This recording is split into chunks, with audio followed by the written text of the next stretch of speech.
Thanks, guys. Thank you. All right. Oh my God, you guys, look who's here.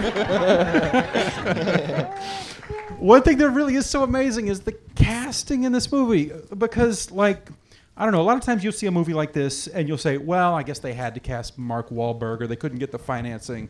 It seems like you were able to just kind of like get the perfect cast. How do you do that in this day and age? Well, thank you. I agree. I love this cast so much.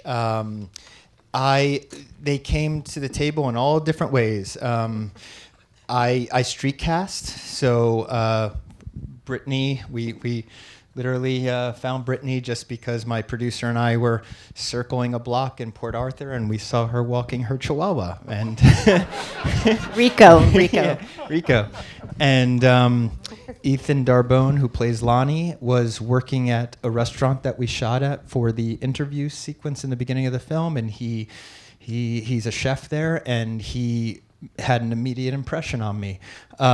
Bree actually came through Samantha. Bree has years of experience in acting and in theater, and so everybody has different levels of experience, and but just everyone just gelled.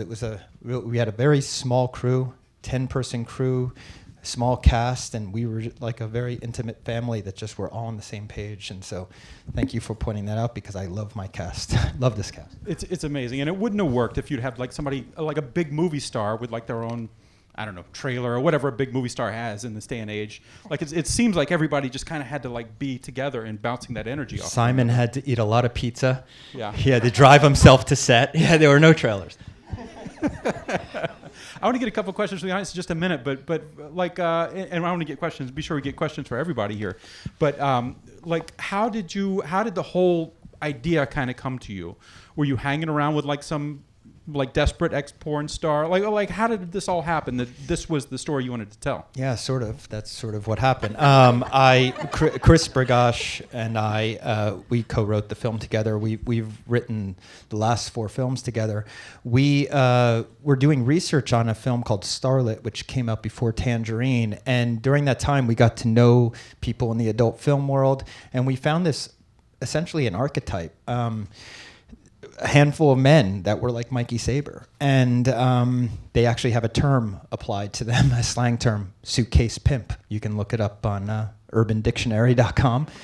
And it was because they had made such an impression on us in a weird way. I mean, obviously, we were very torn by these men in terms of, when we were hanging out with them on the surface level, they were very entertaining and appealing and funny, and so we were entertained, laughing along with them. And then at the end of the night, we'd drive home thinking about what they just told us and be like, oh my God, that's very disturbing, and they're reprehensible guys, and how can we be laughing? And so it was really that sort of having being of two minds about these men that we wanted to say, let's try to capture that and have the audience feel the same thing, hopefully, so it was a character study that we set out to do. Now, that wasn't supposed to be the film.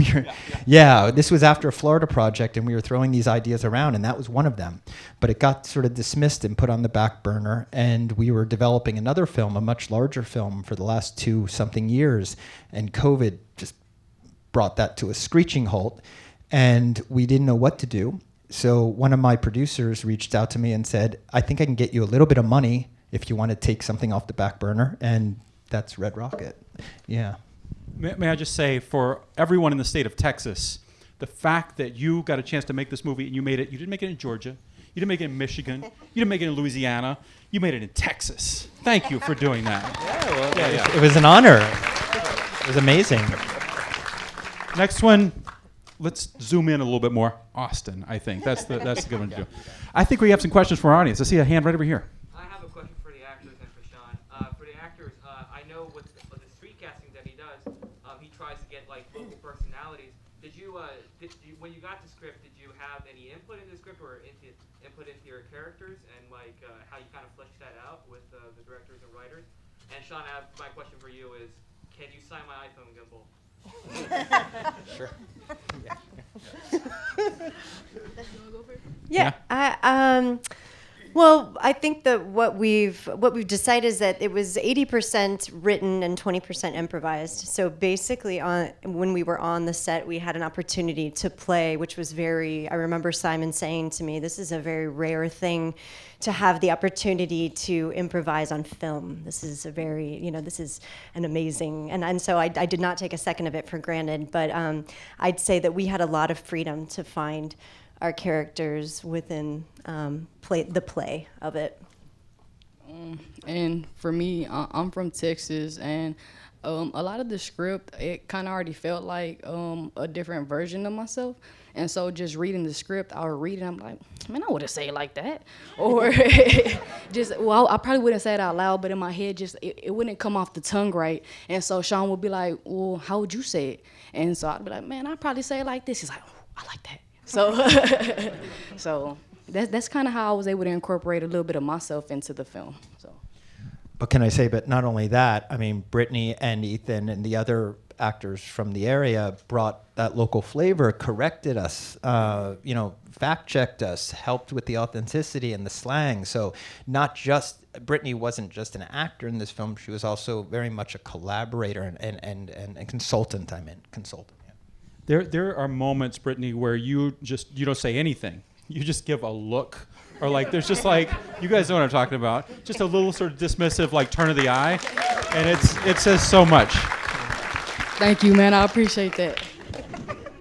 I wonder if we have any other questions. I see a hand right over here. This is for anyone who knows. Has NSYNC seen this? Is the question. They've seen the last scene, only the last sequence, because for some reason or another they were able. There's something contractual in which when you're actually manipulating music, and we put that, in sync, we put it backwards, backwards at the end. They had to approve the way that it married to the image. So I don't believe they've seen the whole film. But they approved of it on the script in the last scene. All of them had to approve of that. Thank you, Justin. Standing invitation. If anybody knows NSYNC, they can come see it here. Let's go with the back, because I've been handling the front. I see a blue shirt back here.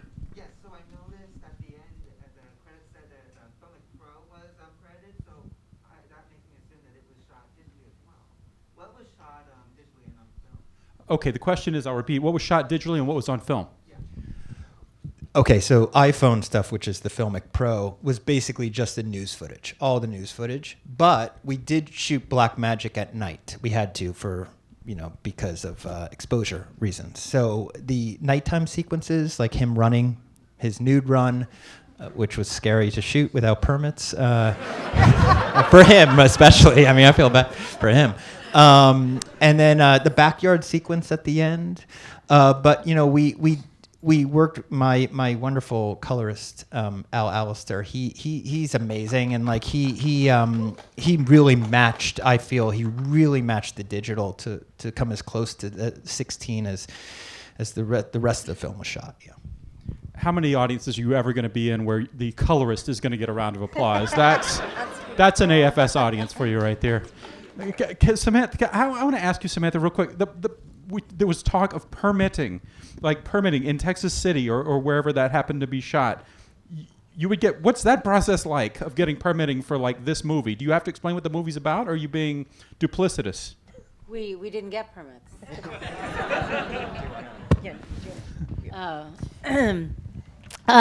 We didn't. The way that we shot it was in the middle of COVID, so there was like no one around. And our schedule was like all over the place. So for things like the naked run, we actually didn't get permits. We kind of just had the camera at the back of a car and Simon running naked. But we tried. We tried. We actually did try. We reached out to the police department. Yeah, we reached out to the police department, and they didn't seem too worried about it. Yeah. Right. So we were like, okay, we're going to do this thing. And they never responded. And we called them multiple times. Yeah, and we did have one night where they came out of nowhere. Yeah. The whole night lit up with, blue and red. And we were actually very worried at that moment. And we said, but we're that independent film crew that approached the police department about this. Yeah. And they were like, oh yeah, you guys are okay. You're Yeah, fine. and they just let and us so do we it. realized at Yeah. that point that all they care about is terrorism. Oh, when it comes around to refineries, and they just were like, "Go- do whatever you want. And Yeah, so that's great. Yeah, they yeah. were fine with us doing pretty much anything. Just a guy running down the street naked in Texas City, Texas is not that unusual, honestly. Look, I see a hand right over here. Thank you guys so much for such an amazing movie. The performances were so vibrant and colorful, really pretty much from the first scene up until the last frame. Can you talk a little bit about how you prepared for the film, given that you have actors in different levels? Was there a lot of rehearsals, or how did you guys get ready for the movie? How did you prepare for the film in rehearsals and all of that with different actors of different levels of experience? What rehearsal? No, honestly, I got to read the script a couple times, but it's different being at home reading the script versus being on set. I'm a fan of Simon, and so for me to have to work with him while I'm filming, I have to be really aggressive, but the minute he yells cut, I'm like, yo, I love you, man, what's up? And the minute he's like, yo, action, I'm like, yo, I want to kill you. So it wasn't really too much rehearsal, but I worked with a great cast, and they made everything easy for me. So the script pretty much, like I said, it already seemed like a version of myself, so I just felt like I was playing a different version of myself, and with a great cast, it made everything easier. And like with Sam, she's an acting coach, so if I was having any trouble, like she'd slide in and help me too, so it was easy for me. Yeah, I say that we had a few rehearsals, brief rehearsals. Maybe the first 2 days we were there. Sam is a brilliant actor and acting coach and producer, an amazing person altogether. But we went through the first scene. yeah, it was I think the it was first mainly, day that you landed in Galveston. We did the rehearsal of the approaching the house in the beginning, that whole front porch sequence, and Yeah. I kind of knew right there and then that Bree and Simon were going to be I could rely on them. I saw they were already in character. They already got it. We had to do, of course, some tweaking here and there, but for the most part, I was going to surround them with a lot of first timers, and I knew that first day of rehearsal that, okay, I can rely on them for just sort of like sometimes where I can't, I have to focus on on the first timers. They'll have my back. And one time, even during the sabotage scene, I said to Bree, I'm like, Bree, you have to be my wall of sound. Like, I know I'm not scoring this scene, but there has to be so much chaos, and you're the most seasoned actor in the room. You just give me everything. Give me a wall of sound, and it helped me so much. I mean, she was so awesome. There's so much on the cutting room I floor just didn't of just shut her. up. Yeah. I was just a kept chaotic yelling scene. things, and it And was as the quite editor, fun. it helped me so. I was singing, I was yelling. It was quite, I was like, oh, you want me to do that? Okay, here we go. No, it was fun. One thing that's so interesting, Bree, about your performance is that Simon is just this ball of chaotic energy, and that at the beginning you've got to be so still because you're sort of like slamming on the brakes to his chaotic energy in a way at the very beginning. Was it hard to just be that still in a room with somebody who's being that chaotic and insane? I think it was, well, a little bit, but I think it just established their relationship and how familial they are with each other. And I think we are all different around different people that we know in our lives. Sometimes when we're with people, we're, more gregarious, and sometimes with people, and sometimes when you're with someone that you're tired of their shit and you know them that well, you just let them spin and you roll your eyes and you're like, this is bullshit. I'm over this. I'm onto you, but you're kind of cute and charming still, and I fell in love with you once, and maybe let's have sex. So that all comes across. Okay, all right, and good, you good. say it. You just spelled it out, and that's what we see. But you don't even have to say it. Like, we see it all just with you sitting there at the kitchen table. Okay. It's all there. Good. Why, when it could have been anywhere, was it Texas City?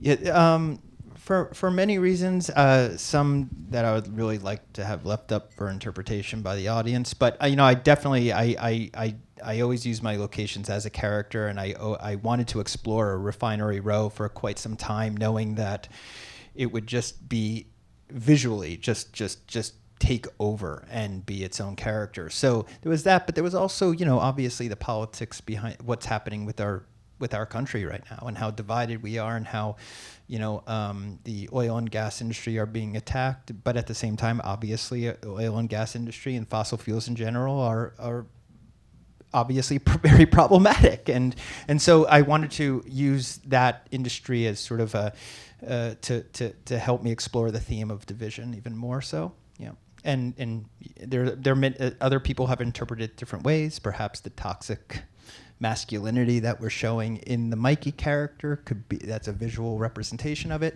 That's cool if you'd like to think that. But yeah, hopefully I answered your question there.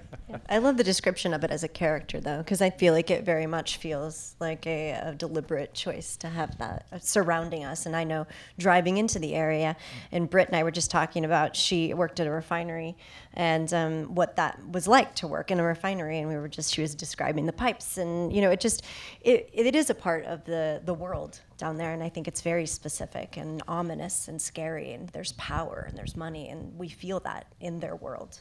Also, the history of that area. I mean, my producer, Alex Coco, and I started in Corpus Christi, actually. Landed there and drove north, hitting town after town, falling in love with every refinery town, quite honestly. But it was when we drove into Texas City and we saw this big water tower that said the All-American City. We didn't even put it in the film, but it spoke to us. And then we started just doing our research and understanding more about the history, the very dark and sad history of that, not only Texas City, but the whole surrounding area, with the terrible hurricane that happened in Galveston in the early part of the 20th century, and which killed up to 15,000 people.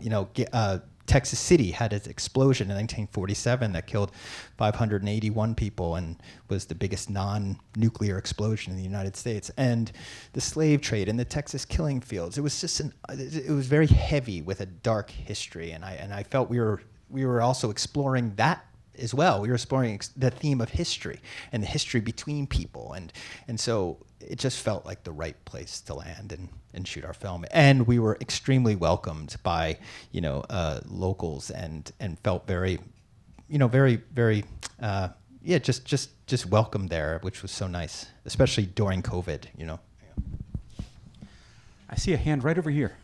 Yeah, I have a question for Brittney, but also first, Sean Baker, you sent me a poster of Tangerine and a starlit sign, and I just wanted to thank you. That's awesome. You got it.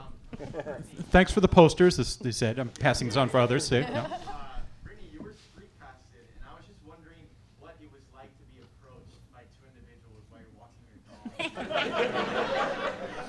And also, like Sam and Sean, how do you make sure people believe you? How does that process? All right. So the question was, Britt, take us through the sort of street casting process when these people, these filmmakers walked up to you and said, "Hey, we want to put you in a movie." What went through your head? Okay. So, I live in the hood, and so a blue car or a blue SUV pulling up on you seems a little sketchy. But so I initially seen the vehicle before it even pulled up on me, so I was already kind of aware of it. So when it came around the corner, I'm like, I don't know. But it didn't even take me to have a 5-minute conversation. I didn't get any type of bad vibes from Sean. Sean has a way of speaking to people, and he pretty much he was pretty much like, this is who I am, this is what I do, would you be interested? We have a project called Florida Project, go watch it. If you haven't watched it, you should go watch that. But so Florida Project, I watched it. Just off the conversation I had with him, I had already had a feeling that I was gonna enjoy working for him, with him. And so after I watched it, I'm like, oh yeah, I'm gonna love this. I wrote him back as quick as I could. I'm like, yo, I just watched it. And we kind of went from there. So sketchy at first, but he has a way of talking to people, so it worked out for me. I feel like worked out for us. It was easier a few years ago when physical media was a thing, because you could literally give a person a DVD and said, I made this, I want you to be in my new one. Now you have to say, Google me or IMDb me, and it's weird. So, there is that extra step. But as Brittney just said, she got back to me that afternoon, which is a major component of street casting. If you get the enthusiasm coming back at you and you realize, okay, well, then you realize you have somebody, then you just have to see if that person has the skill. And guess what? Brittney did. So, when that enthusiasm comes back, you found somebody that you can at least start the conversation with. Yeah. And then if I'm not with him, sometimes I'll get a call saying, you need to talk to this person. Usually women who he has approached. And then I talk to them and FaceTime with them and tell them that he's not in porn or anything like that. And then because some people, especially women, can be like, some random guy approached me. And so then I'll talk to them and be like, it's totally legit. I'll walk you through everything. If you have any questions or you don't want to talk to him, you can always talk to me, and it's worked out okay. Yeah, Sam is invaluable that way. And we were actually at the ArcLight together in Hollywood, the ArcLight Hollywood, the dome, where we saw Susanna Sun. She was just there seeing another film. We were coming out of a film. She was coming into the lobby, and both of us just looked across the lobby and said, there's something about her. She has that it quality. And so we approached her together, and we gave the spiel, and 2 years later, we didn't know we didn't have Red Rocket on the table at that point. 2 years later, when we got into Red Rocket, we said, remember her? We at the ArcLight? So we reached out to her, and she goes, I've been waiting for 2 years for your freaking call. And she actually, look what she did. But it's also really bad because we don't usually have cards on us. So we write down an email address on a random piece of paper and hand it to someone and say, please email this.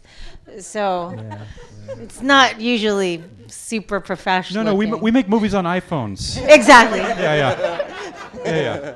It's legit. What was, I'll pass it on. What was on your sort of visual mood board, when you made this movie?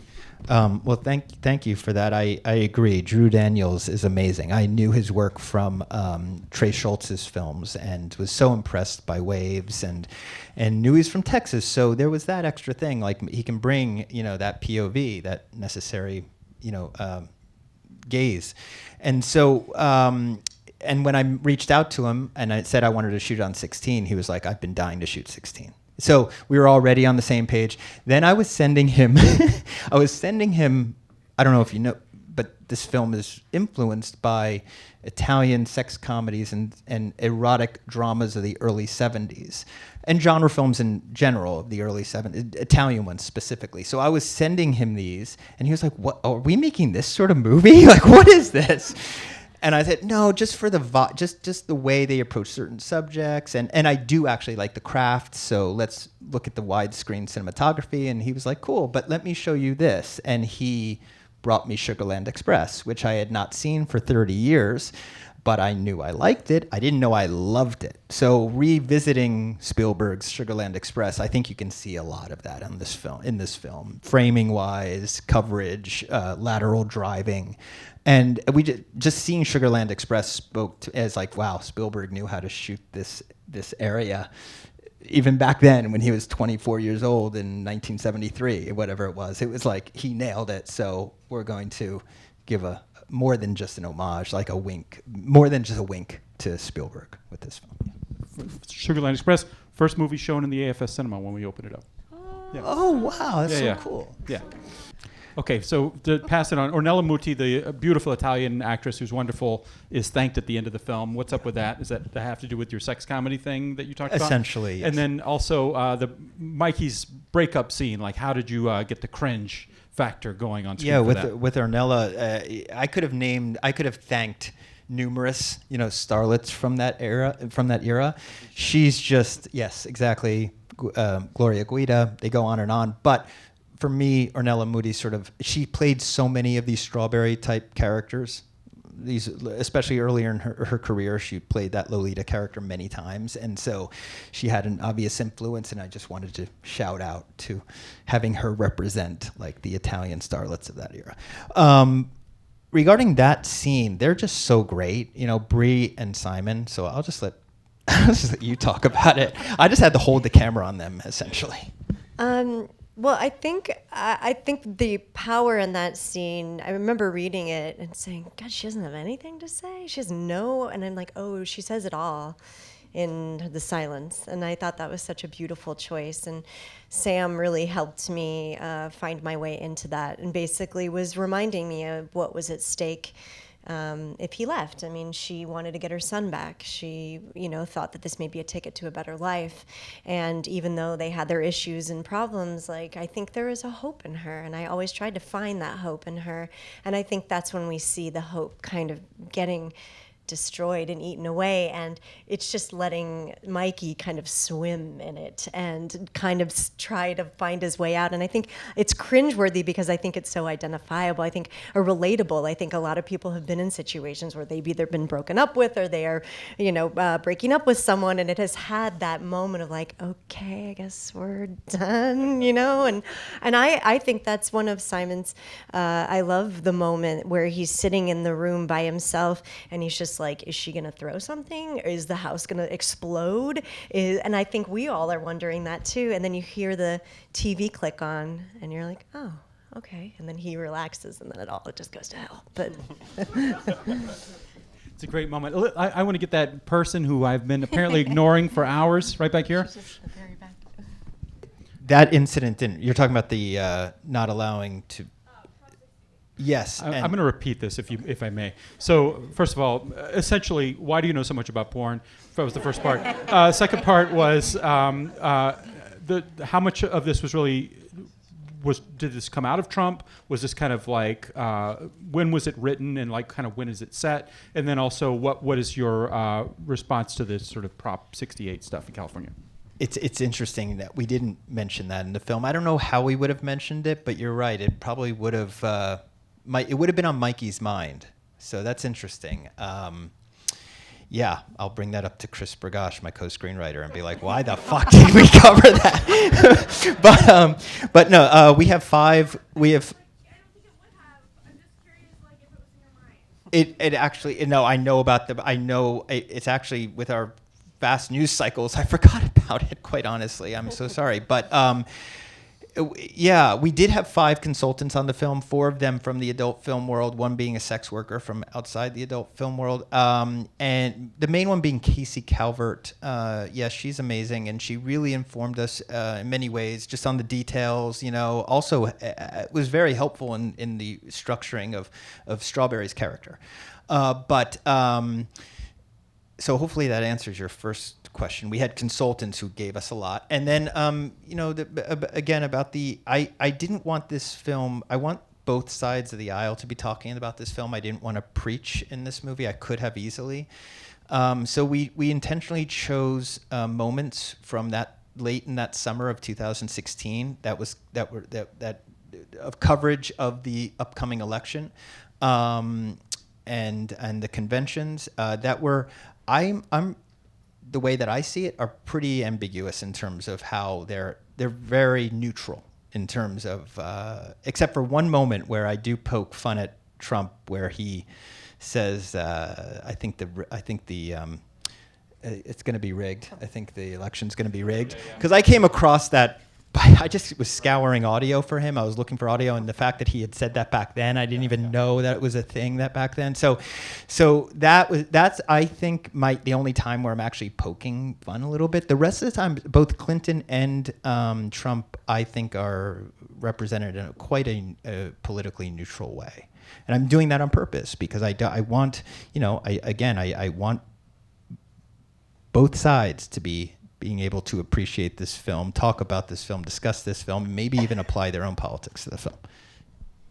Yeah, I feel like you did that with Florida Project too. Like I didn't feel like I felt like anybody could watch that and not feel like it's rah-rah for our team so much. When I found out just a few months ago that both somebody high up at Democracy Now! Thought it was their favorite film of 2017, and Ben Shapiro thought it was his favorite film of 2017. That I said I did my job with this one. Yeah. Well, you certainly did your job with this film. I think we'll wrap it up. We've gone into overtime, which I appreciate everybody for hanging around. It's fascinating. You guys are wonderful. I just want to thank you so much, Sean and Samantha, for making this film. And Bree, you're amazing. You're the heart of the film. You really hold it together. You really do. And then, Britt, I would love it if we could be best friends in any possible way because you're so cool. And I look forward to seeing you in a lot more movies.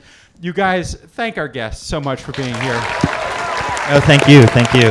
Thank you, Lars. Thank you very much. Yes.